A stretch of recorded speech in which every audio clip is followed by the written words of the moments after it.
نحمده ونصلي على رسوله الكريم اما بعد فاعوذ بالله من الشيطان الرجيم بسم الله الرحمن الرحيم رب اشرح لي صدري ويسر لي امري واحلل عقدة من لساني يفقهوا قولي ربنا زدنا علما۔ گزشتہ مرتبہ ہم نے باب الصبر شروع کیا، آج انشاءاللہ اسی کی تکمیل ہوگی۔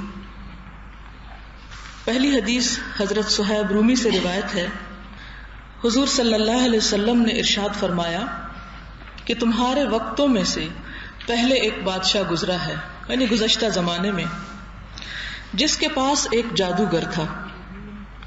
اس سے پہلے کہ میں یہ پورا قصہ آپ کے سامنے رکھوں، یہ بات آپ کے ذہن میں رہے کہ حضور صلی اللہ علیہ وسلم جب گزشتہ زمانے کی کوئی بات ہمیں بتاتے ہیں یا کسی خاص واقعے یا قصے کی طرف اشارہ کرتے ہیں تو وہ کوئی من گھڑت یا فرضی قصہ نہیں ہوتا، بلکہ باقاعدہ اوتھینٹک تاریخی روایت ہوتی ہے جو وحی کے ذریعے حضور صلی اللہ علیہ وسلم کو بتائی جاتی تھی۔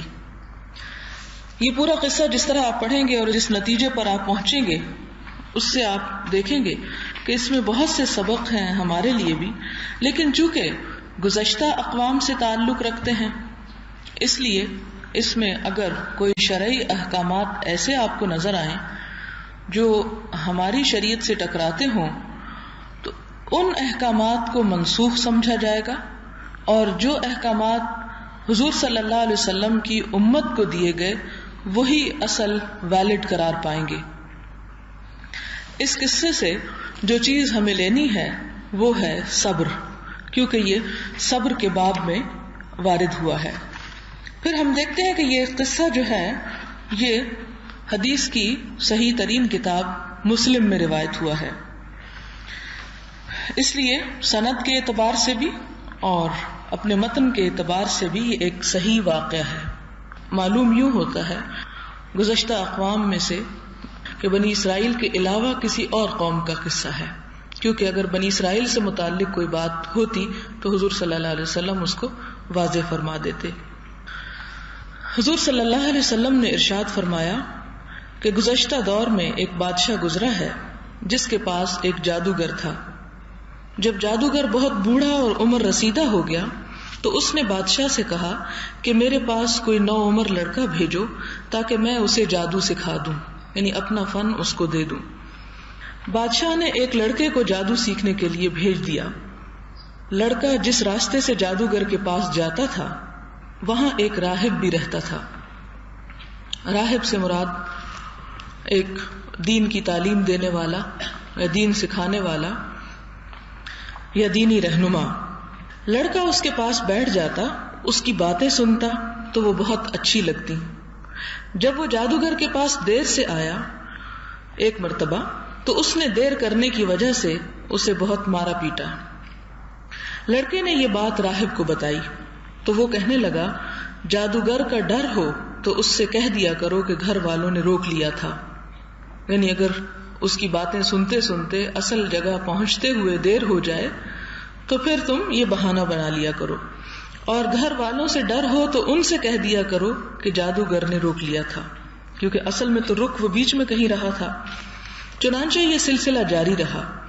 ایک دن ایسا ہوا کہ ایک بہت بڑا درندہ ادھر آ گیا، جیسے شیر یا ہاتھی وغیرہ، جس کی وجہ سے لوگوں کی آمد و رفت کی راہ مسدود ہو گئی، یعنی رستہ بند ہو گیا۔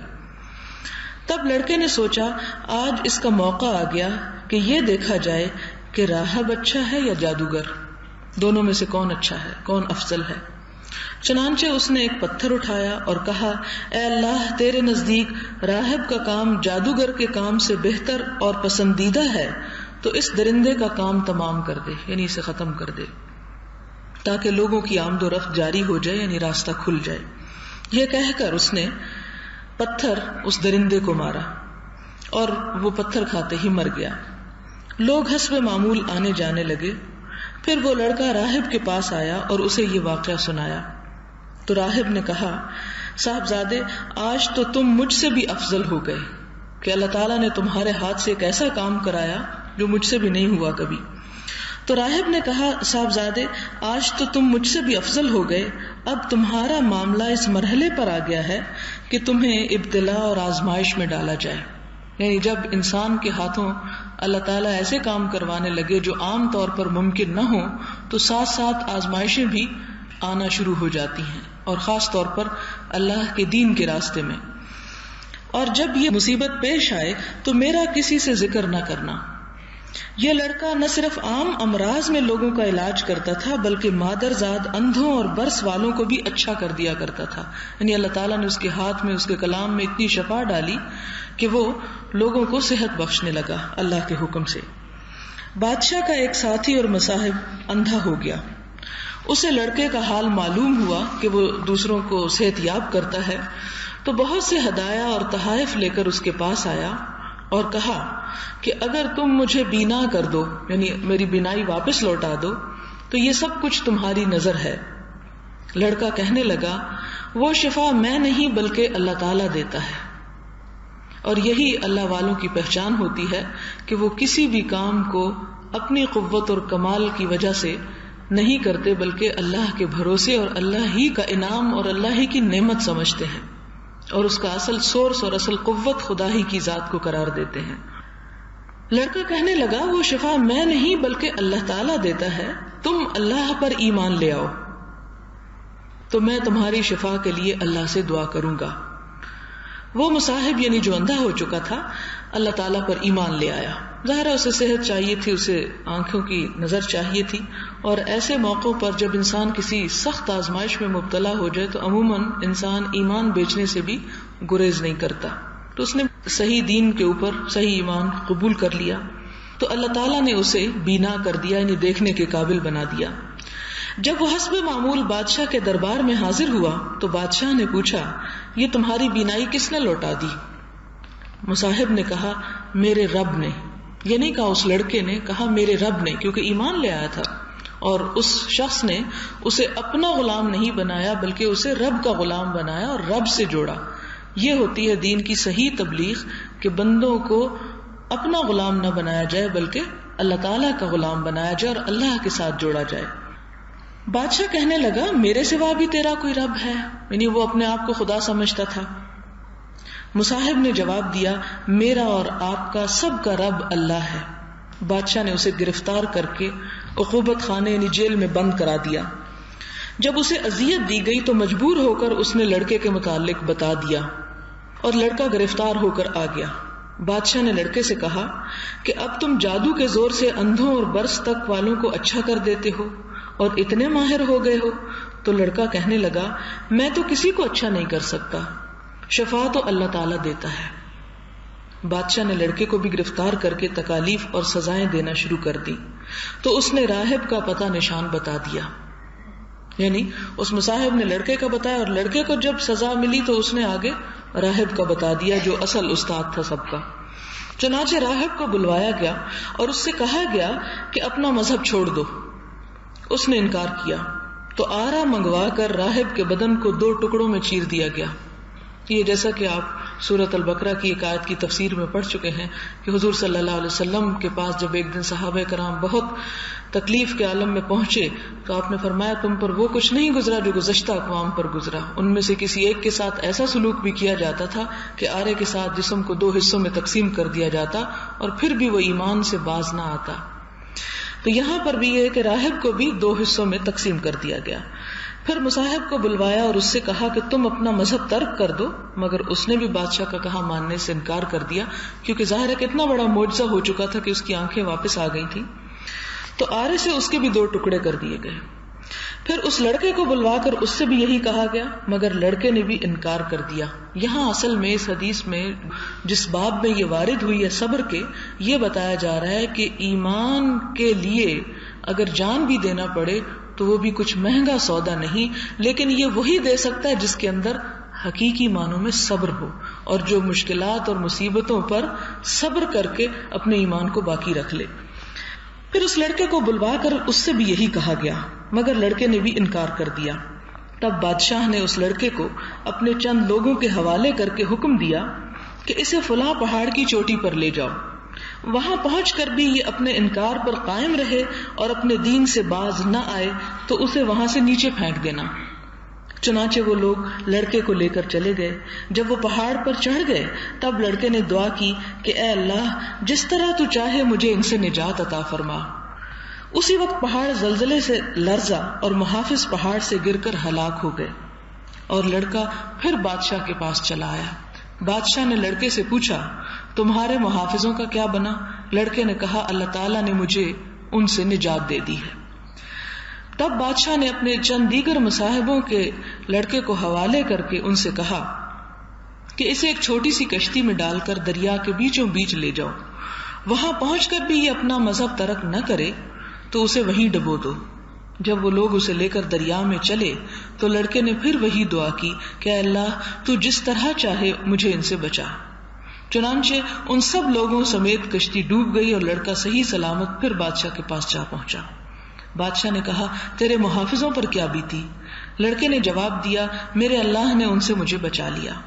اور سن اے بادشاہ، جس طرح میں کہتا ہوں اس طرح نہ کرے گا تو تو مجھے قتل کرنے میں کبھی کامیاب نہ ہو سکے گا۔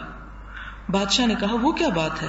لڑکے نے کہا ایک میدان میں لوگوں کو جمع کرو، وہاں لکڑی کے تنے مجھ پر لٹکاؤ، پھر میرے ترکش سے ایک تیر نکالو، اسے کمان کے چلے میں رکھو اور یہ کہو کہ میں اس لڑکے کے خدا کے نام سے اسے تیر مارتا ہوں، کیونکہ وہ اصل میں تو ایمان کی طرف بلا رہا تھا نا لوگوں کو کہ میری جان تو چلی جائے گی لیکن لوگ مسلمان ہو جائیں گے۔ اور کمان کے چلے میں تیر رکھ کر بسم اللہ رب ھذا الغلام کہہ کر اسے مارا گیا۔ لڑکے کی کنپٹی میں تیر لگا، لڑکے نے کنپٹی پر ہاتھ رکھا اور اس کا دم آخر ہو گیا، یعنی مر گیا۔ لڑکے کے مرتے ہی پورا مجمع ایک زبان ہو کر پکار اٹھا کہ ہم سب اس لڑکے کے پروردگار پر ایمان لاتے ہیں۔ یہ خبر بادشاہ کو بھی پہنچائی گئی اور کہا گیا جس بات کا ڈر تھا وہی ہوا، اب سارا مجمع ہی لڑکے کے رب پر ایمان لے آیا ہے۔ بادشاہ نے حکم دیا کہ راستوں کے کنارے کنارے گہری خندقیں کھودو، ان میں آگ جلاؤ، اور جو شخص اپنا دین ترک کرنے سے انکار کرے اس کو اس دہکتی خندق میں جھونک دو۔ اور لوگ باز نہ آئے، اس لیے خندق میں ڈال دیے گئے۔ اسی دوران ایک عورت آئی جس کی گود میں دودھ پیتا بچہ تھا۔ وہ خندق کنارے پہنچ کر ذرا ٹھٹکی کہ اس کا دودھ پیتا بچہ فوراً بول اٹھا کہ ماں صبر کرو، تم حق پر ہو۔ اور یہی واقعہ ان آیات کا سبب نزول ایک طرح سے آپ کہہ سکتے ہیں، یا ان آیات کی وجہ بتائی گئی جو سورۃ البروج میں آپ پڑھتے ہیں، جس میں آتا ہے وَالسَّمَاءِ ذَاتِ الْبُرُوجِ وَالْيَوْمِ الْمَوْعُودِ وَشَاهِدٍ وَمَشْهُودِ قُتِلَ أَصْحَابُ الْأُخْدُودِ النَّارِ ذَاتِ الْوَقُودِ إِذْ هُمْ عَلَيْهَا قُعُودٌ وَهُمْ عَلَى مَا يَفْعَلُونَ بِالْمُؤْمِنِينَ شُهُودٌ وَمَا نَقَمُوا مِنْهُمْ إِلَّا أَن يُؤْمِنُوا بِاللَّهِ الْعَزِيزِ الْحَمِيدِ الذي له ملك السماوات والأرض والله على كل شيء شهيد إن الذين فتنوا المؤمنين والمؤمنات ثم لم يتوبوا فلهم عذاب جهنم ولهم عذاب الحريق۔ قسم ہے آسمان کی جو برجوں والا ہے، اور اس دن کی جس کا وعدہ کیا گیا ہے، اور گواہ کی اور جس چیز کا گواہ کیا گیا، مارے گئے خندقوں والے، لعنت ہو خندقوں والوں پر۔ کس چیز کے ساتھ؟ النار، آگ، ذات الوقود، ایندھن والی، اذ ہم علیہا قعود، جبکہ وہ اس پر بیٹھے ہوئے تھے، وہم علی ما یفعلون بالمؤمنین شہود، اور وہ اس وقت جو مومنوں کے ساتھ سلوک کر رہے تھے اسے دیکھ رہے تھے۔ وہ سلوک کیا تھا؟ وما نقموا منہم، اور انہوں نے انہیں نہ سزا دی ان کو یا نہ بدلہ لیا ان سے، الا ان یؤمنوا باللہ العزیز الحمید، مگر اس بات کا کہ وہ لوگ اللہ غالب تعریف والے پر ایمان لے آئے تھے، یعنی اللہ پر ایمان کی انہیں یہ سزا دی جا رہی تھی۔ الذی لہ ملک السماوات والارض، وہ جس کے ہاتھ میں بادشاہی ہے آسمانوں اور زمین کی، واللہ علی کل شیء شہید، اور اللہ تعالیٰ ہر چیز پر گواہ ہے۔ ان الذین فتنوا المؤمنین والمؤمنات، بے شک وہ لوگ جنہوں نے آزمائش میں ڈالا مومن مردوں اور عورتوں کو، مراد ہیں یہی خندق والے جنہیں آگ کی خندقوں میں ڈالا گیا، ثم لم یتوبوا، پھر انہوں نے توبہ نہ کی، فلہم عذاب جہنم، تو ایسے لوگوں کی سزا عذاب جہنم ہے، ولہم عذاب الحریق، اور ان کے لیے جلنے کا عذاب ہے۔ تو ان کا ذکر قرآن پاک میں بھی ملتا ہے، اور اسی ریفرنس میں ملتا ہے کہ انسان پر اگر مشکل سے مشکل حالات بھی آ جائیں تو جہاں اس کے دین کا معاملہ ہو جہاں اس کے ایمان کا امتحان ہو اسے ہر قیمت پر ایمان کو اختیار کرنا چاہیے دوسری چیز کے مقابلے میں. اور یہاں پر آپ دیکھیں کہ کتنا قوی تھا ان کا ایمان اور کتنا مضبوط تھا کہ گروہ کے گروہ ان خندقوں میں ڈالے گئے لیکن پھر بھی وہ باز نہ آئے. حالانکہ انسان دوسرے کو ڈلتے ہوئے دیکھ لے تو خود توبہ کر لے اور پیچھے بھاگ جائے اور پلٹ جائے اور کسی طرح اپنے آپ کو بچا لے، لیکن ان میں سے کسی نے بھی اس بات کو گوارا نہ کیا. اور میں سمجھتی ہوں کہ آج کے دور میں بھی ایمان کی حفاظت کرنا اور اللہ تعالیٰ کی بات ماننا، اس کی اطاعت کرنا کچھ آگ میں جانے سے کمتر نہیں ہے. اگرچہ وہ اس طرح کی خندقوں کی آگ نہیں، لیکن معاشرے میں پھر دین پر قائم رہ کر جینا بہرحال ایک مشکل ترین عمل ہے کہ انسان ہر طرح کے حرام سے بچے اور صرف صحیح رستہ اختیار کرے، کیونکہ اللہ تعالیٰ کا حکم وہ ہے. تو اس میں آپ دیکھیں کہ جیسا کہ حضور صلی اللہ علیہ وسلم نے ایک خبر دی تھی آئندہ زمانے کے بارے میں کہ ایک وقت ایسا آئے گا کہ جب ایمان پر قائم رہنا اتنا مشکل ہوگا کہ جتنا آگ کا انگارہ ہاتھ میں پکڑنا، کہ انسان آگ کا انگارہ پکڑتا ہے نہ اسے پکڑ سکتا اور نہ چھوڑ سکتا ہے. چھوڑ اس لیے نہیں سکتا کہ ایمان جیسی چیز جو ہے اسے چھوڑ کے تو ہمیشہ کے لیے آگ ہے. تو انسان سوچتا چلے تھوڑے دن کی یہ تکلیف ہے میں اسے برداشت کر لوں، لیکن بہرحال صحیح دین پر قائم رہنا آج کے دور میں بھی اسی طرح مشکل ہے اور تکلیف دہ ہے. لیکن ان تکلیفوں پر انسان صبر کیوں کرے؟ کس لیے کرے؟ اس لیے کرے کہ کل آخرت کی اسے امید ہے کہ وہ اچھی گزرے گی اور اس کی بھلائی اور بہتری کے لیے آج کی ہر مصیبت انسان کے لیے پھر ہلکی ہو جاتی ہے. اگلی حدیث بھی صبر ہی کے بارے میں ہے. حضرت انس بن مالک سے روایت ہے کہ رسول اللہ صلی اللہ علیہ وسلم کا ایک ایسی عورت کے پاس سے گزر ہوا جو قبر پر بیٹھی رو رہی تھی. آپ صلی اللہ علیہ وسلم نے فرمایا، اللہ کی بندی، اللہ سے ڈر اور صبر کر. وہ کہنے لگی، بس آپ اپنے کام سے کام رکھیے، آپ کو وہ صدمہ نہیں ہے جو مجھے پہنچا ہے. عموماً یہ بات سننے میں آتی ہے جب کسی بھی دکھی انسان کو انسان صبر کی تلقین کرے. وہ عورت آپ صلی اللہ علیہ وسلم کو پہچانتی نہیں تھی. ظاہر ہے کہ مکہ ایک چھوٹی سی بستی تو نہیں تھی، کافی بڑی جگہ تھی. اسے بتایا گیا کہ آپ نبی صلی اللہ علیہ وسلم ہیں. پھر وہ عورت اظہار معذرت کے لیے آپ کے گھر پر آئی. وہاں اس کے تصور کے مطابق کوئی دربان نہیں تھا. عرض کرنے لگی، میں نے آپ کو پہچانا نہیں تھا، اس لیے میں نے ایسی سخت بات آپ کو کہہ دی تھی. آپ صلی اللہ علیہ وسلم نے فرمایا کہ صبر تو پہلے صدمے کے وقت ہوتا ہے، پہلی چوٹ کے وقت ہوتا ہے. اگر اس وقت انسان صبر نہیں کرتا اور وہ سب کچھ کہہ گزرتا ہے، کر گزرتا ہے جو اس کے دل اور نفس میں اس وقت آتا ہے، تو وہ پھر صبر نہیں ہوتا. گویا صبر کی یہاں ایک اور وضاحت کر دی گئی ایک اور طرح سے کہ صبر اس وقت کی کیفیت کا نام ہے، اس وقت اپنے آپ کو روک لینے کا نام ہے کہ جب انسان کو صدمے کا پہلا حصہ سننے کو ملے یا پہلی خبر سننے کو ملے، اور اس وقت انسان اپنے آپ پر کنٹرول رکھے، اپنے جذبات پر اور اپنی زبان پر اور اپنے ہاتھوں پر اور اپنے طور طریقوں پر. تو یہی دراصل صبر ہے جس پر اجر کا وعدہ کیا گیا ہے.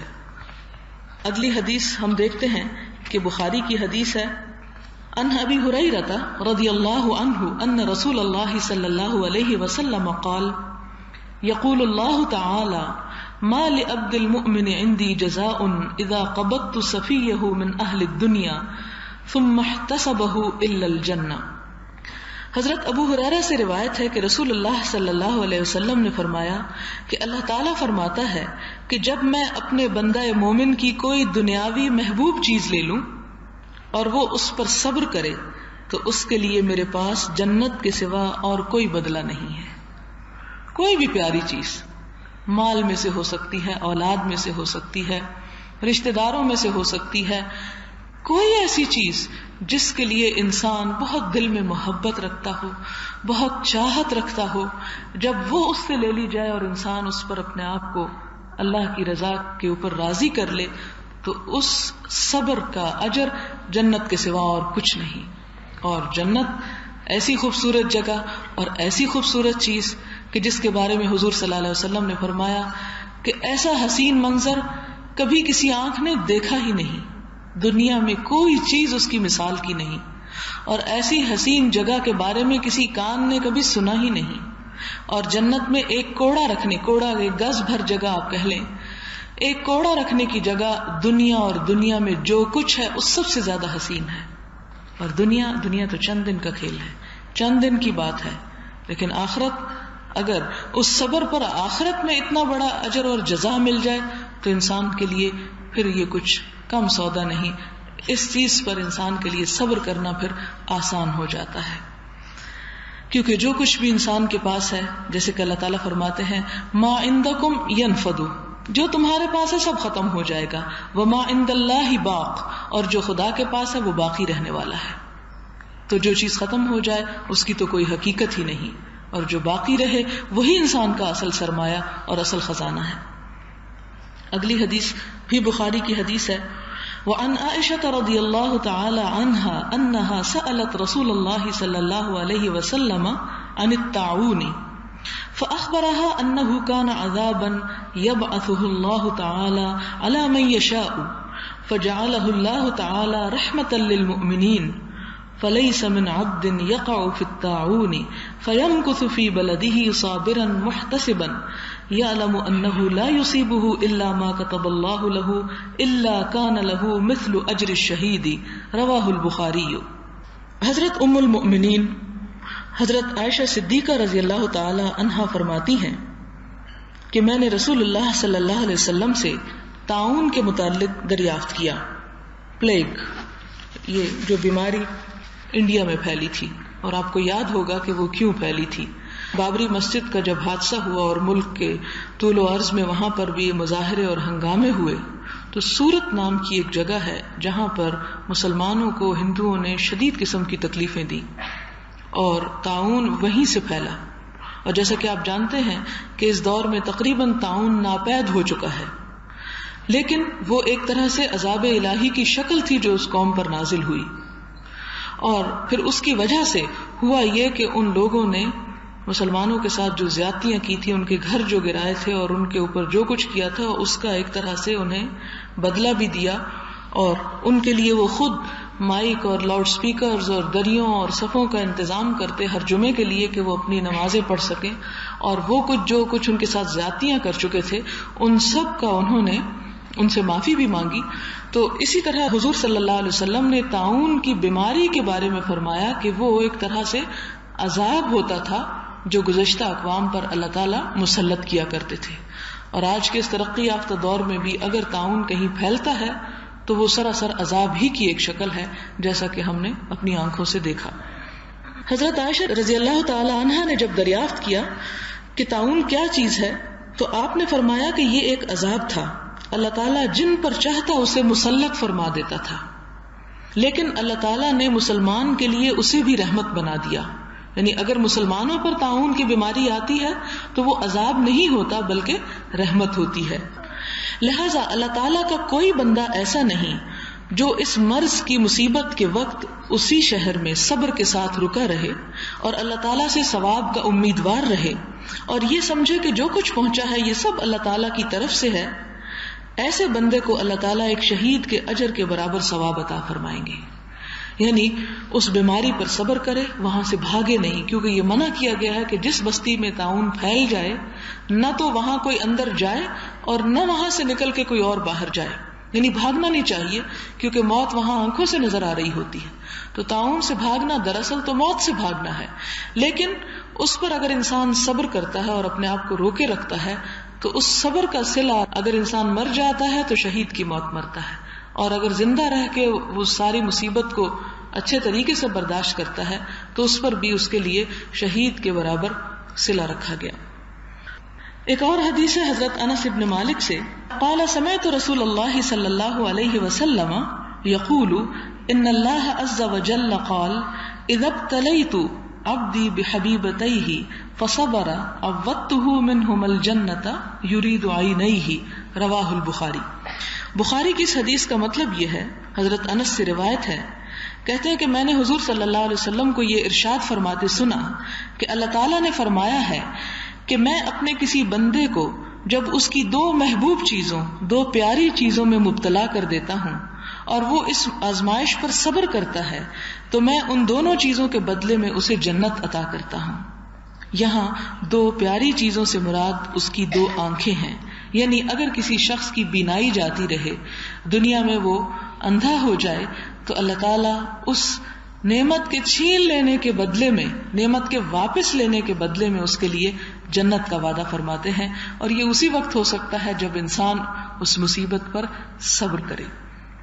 پھر اس کے بعد اگلی حدیث ہے حضرت عطا بن ابی رباح سے، قال قال لی ابن العباس رضی اللہ عنہما الا اریک امرأة من اہل الجنہ فقلت بلا قال هذه المرأة السوداء اتت النبي صلی اللہ علیہ وسلم فقالت انی اسرع وانی اتکشف فادع اللہ تعالی لی قال ان شئت صبرت ولک الجنہ وان شئت دعوت اللہ تعالی ان يعافيك فقالت اصبر فقالت انی اتکشف فادع اللہ ان لا اتکشف فدعا لها متفق علیہ.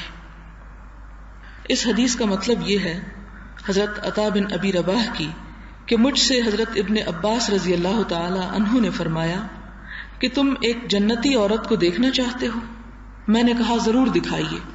فرمایا یہ سیاہ فام عورت حضور صلی اللہ علیہ وسلم کی خدمت میں حاضر ہوئی. یعنی انہوں نے کہا کہ یہ ایک کالی کلوٹی عورت جو آپ صلی اللہ علیہ وسلم کی خدمت میں حاضر ہوئی اور عرض کیا کہ یا رسول اللہ مجھے مرگی کا دورہ پڑتا ہے اور اس وقت میرا سطر کھل جاتا ہے، یعنی میں ننگی ہو جاتی ہوں. آپ اللہ تعالیٰ سے دعا فرما دیجئے یعنی میری بیماری دور ہو جائے. آپ صلی اللہ علیہ وسلم نے فرمایا کہ اگر تو خوشی سے اس پر صبر کر لے تو اس کے بدلے جنت ملے گی، اور اگر تو دعا ہی کرانا چاہے تو میں اللہ تعالیٰ سے دعا کر دوں گا کہ وہ تجھے صحت عطا فرما دے. وہ کہنے لگی کہ میں اپنی بیماری پر صبر کر لوں گی، مگر یہ سطر جو کھل جاتا ہے اس کے لیے دعا فرما دیجئے کہ یہ نہ کھلا کرے. اس کے لیے آپ نے دعا فرما دی. اب آپ دیکھیں کہ ایک شخص جس کے پاس چوائس ہے کہ اللہ کے رسول صلی اللہ علیہ وسلم اس کی مصیبت کے کٹنے کے لیے دعا فرمائے، لیکن جب وہ جنت کا بدلہ سنتی ہے تو وہ مصیبت پر صبر کرتی ہے اور دنیا کی تکلیف کو برداشت کرنے کے لیے اپنے آپ کو تیار کر لیتی ہے. اور اللہ کے رسول صلی اللہ علیہ وسلم اسے جنت کی بشارت دیتے ہیں. ظاہر ہے کہ صحابہ کرام جنہیں آخرت پر بہت یقین تھا، ان کے لیے یہ خوشخبری کچھ کم نہ تھی، تو وہ ایسی عورت کے اوپر رشک کیا کرتے تھے کہ جس سے اللہ کے رسول صلی اللہ علیہ وسلم نے دنیا میں جنت کا وعدہ فرما لیا. اور یہ وعدہ کچھ کم وعدہ نہیں تھا کہ ظاہر ہے کہ جنت جس کے ایک کوڑا رکھنے کی جگہ دنیا اور دنیا کی ہر چیز سے زیادہ خوبصورت ہے، تو اگر حضور صلی اللہ علیہ وسلم اسے دنیا کی کسی بہت بڑی جاگیر یا بہت بڑی دولت کا بھی وعدہ کرتے تو شاید وہ اسے بھی قبول کر لیتی، لیکن اس نے تو بہت بڑا سودا کیا اور وہ جنت کا تھا. اور ہم دیکھتے ہیں کہ وہ بھی چلی گئی اور اس کی بیماری بھی چلی گئی، لیکن جس چیز کو اس نے گارنٹی حاصل کر لی وہ بہرحال اس کے پاس تھی. اگلی حدیث ان ابی عبد الرحمن عبد اللہ بن مسعود رضی اللہ عنہ قال کأنی انظر الى رسول اللہ صلی اللہ علیہ وسلم یحکی نبیا من الانبیاء صلوات اللہ وسلامہ علیہم ضربہ قومہ فادموہ وهو يمسح الدم عن وجهه يقول اللهم اغفر لقومي فانهم لا يعلمون متفق علیہ. یہ صبر کی ایک اور بہترین مثال ہے. حضرت ابو عبد الرحمن عبداللہ بن مسعود سے روایت ہے کہ میری آنکھوں میں وہ منظر گھوم رہا ہے. یعنی حدیث روایت کرنے کا ایک انداز ہے کہ میری آنکھوں میں وہ منظر گھوم رہا ہے کہ رسول اللہ صلی اللہ علیہ وسلم انبیاء کرام علیہم السلام میں سے کسی نبی علیہ السلام کا تذکرہ فرماتے ہوئے فرما رہے ہیں کہ ان کی قوم نے ان کو مارا اور لہو لہان کر دیا، اور وہ اپنے چہرے سے لہو پوچھتے جاتے ہیں اور یہ فرماتے جا رہے ہیں کہ اے اللہ میری قوم کو معاف کر دے، کیونکہ یہ قوم جانتی نہیں ہے، یہ لا علم لوگ ہیں، جاہل لوگ ہیں. اب آپ دیکھیں کہ یہ صبر کی کتنی زبردست مثال ہے اور انبیاء کا کتنا زبردست کردار ہے کہ قوم انہیں سزا دیتی ہے، قوم انہیں تکلیفیں پہنچاتی ہے، اور تکلیفیں بھی صرف زبانی کلامی نہیں بلکہ مار پیٹ کی، اور اتنا مارتی ہے کہ جسم لہو لہان ہو جاتا ہے. بجائے اس کے کہ وہ جواباً برا بھلا کہیں، بجائے اس کے کہ وہ جواباً انہیں بھی مارنا شروع کر دیں، وہ کیا کرتے ہیں؟ دعا دیتے ہیں. اور دعا کیا دیتے ہیں کہ اللہ میری اس قوم کو مجھے یہ تکلیف دینے پر معاف کر دے، اسے بخش دے، کیونکہ یہ لا علم لوگ ہیں، انہیں پتہ نہیں ہے. اور یہی دراصل صبر ہے کہ انسان گالیاں کھا کر بھی دوسرے کو دعا دے.